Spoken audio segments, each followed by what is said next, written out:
South Africans are at a high risk of falling victim to cybercrime on the dark web, as revealed by a new study conducted by cybersecurity company NordVPN.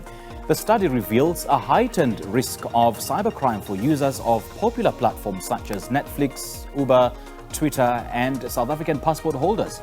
It also found that personal data from these users, including payment card details and online account information, is being sold for as little as 31 Rand on the dark web, with South African passports being the fourth cheapest globally at just 156 Rand. Group Chief Technical Officer at the Nihka Technology Group, Abdul Moosa, is joining us now this morning to share more. A very good morning to you. Thank you so much for joining us. Welcome. Hi, good morning, and thank you for hosting me this morning. Very startling revelations about what's happening in the dark web. Just how prevalent is this, and just how vulnerable are South Africans to cybercrime? I think if we look historically, a lot of the citizens were not digitally connected, and as we've moved through the years, we find that a lot of citizens are interacting with various services, and the more and more digitally connected we become, the increase in this problem becomes more complex. Yes. And it's on a rise. I think statistically, if we just look a few years ago, we saw numbers in the sub 1 million in terms of victims from a cybercrime perspective. But now, as technology has become more prevalent, as I've mentioned, the increase has gone in the region of between 200% to 400% per annum.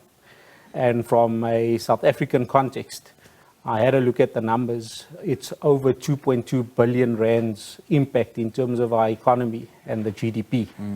And unfortunately, we find ourselves in situations where technology is fueling cybercrime as well. We look at technologies like ChatGPT, which you've probably heard of, and the rise of artificial intelligence. And obviously with the cybercrime world, which is the dark web, which you've mentioned, where information is easily accessible, it is impacting a number of citizens. Yeah. And why are they targeting such platforms like Netflix, Uber, etc.?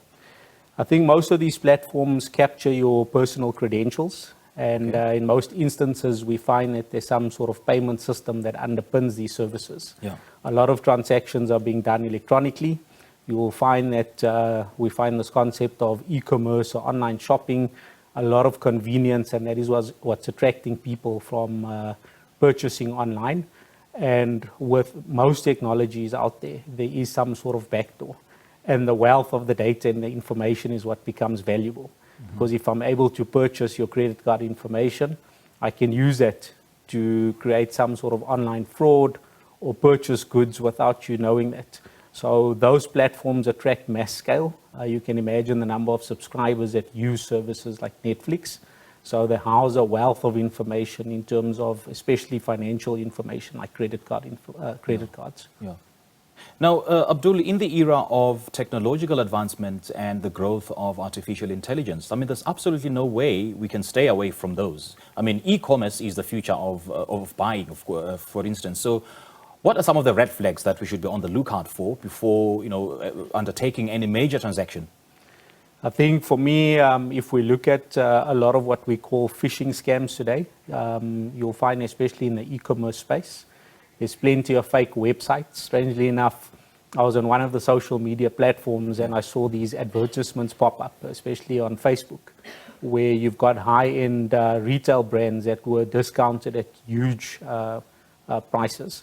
So I looked at sneakers as an example. You looked at very expensive jeans and so forth. And then you look at the recommended retail price of these things and you go, well, the recommended retail price as an example is 12,000 Rand for a pair of sneakers. But online, somebody's selling them for 2,000 Rand. Right, I've seen that. And I wondered. You look at the reviews and people are saying they placed orders, but they were never delivered. So vigilance is quite key, especially when you're talking about cybercrime. If it's too good to be true, don't click on that. There's various things to look out for as well. Look at keywords, spelling mistakes on websites. And most importantly, a lot of organizations won't ask you for your personal information without your consent. So if you find that, as an example, with a lot of these e-commerce portals, you log on to them, there's various elements to tell you whether it's secure, whether it's legitimate, and there's ways to verify that as well. Yeah. And we should also be on the lookout for these emails from a wealthy Arabian prince who wants to leave his wealth with me. So they're asking for my account details.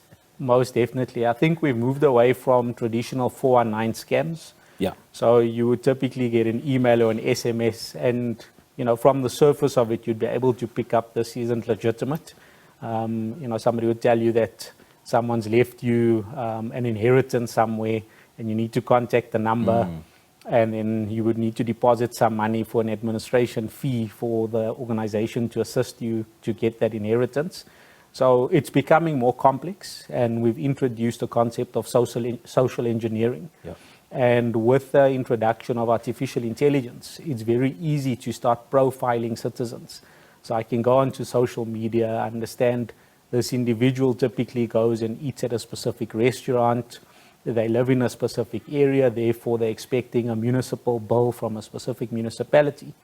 And what the cybercrimes organizations are doing, they're leveraging social engineering to craft a personalized attack or a phishing attempt on an individual, which looks quite real. Yes. And with the interception of a lot of communications, and which fortunately now is governed by our Cybercrimes Act and so forth in South Africa, it's to try and prevent some of these things, phishing you out. And it's easy for me to act as a member of your family saying, I've gone on holiday because I've seen a tweet or I've seen something on Instagram.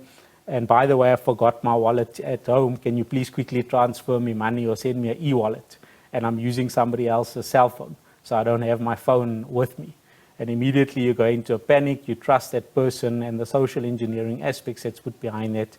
You go and send me an e-wallet, and then you've just lost some money because it's sent to the incorrect recipient. And then for card payments, how should we safeguard the safety of our accounts? I mean, there's issues of some companies debiting multiple times my account. Like if I give them my card details for online purchases, for instance, is there a danger of them double debiting or debiting multiple times even after the purchase?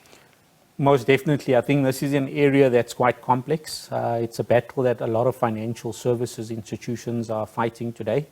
There are measures that's been put in place where the recipient needs to authorize every debit order, both with the person or the company that's debiting as well as the financial services institution. If you remember a few years ago, if somebody just got hold of your details, they could just randomly debit your account, especially with small amounts. I mean, we've seen companies that say that you've purchased some sort of insurance service and then they debit you under 50 Rand. And previously, you wouldn't get a notification for something that was debited under 50 Rands. So you can imagine if you had multiple of these things happening. But more importantly, don't expose your credit card details to everybody. There is supposed to be security mechanisms. You'll see at the back of your card, you've got a CVV number. That's probably one of the most important and key things. Without the CVV, it's very difficult to purchase. So be careful where you put those details and who you hand those details to. All right, Abdul, great chatting to you. Thank you so much for your time. It's a pleasure. Thank you. All right, we just spoke to Abdul Moosa, the Group Chief Technical Officer at the Nihka Technology Group on the dark web breeding grounds for cyber criminals.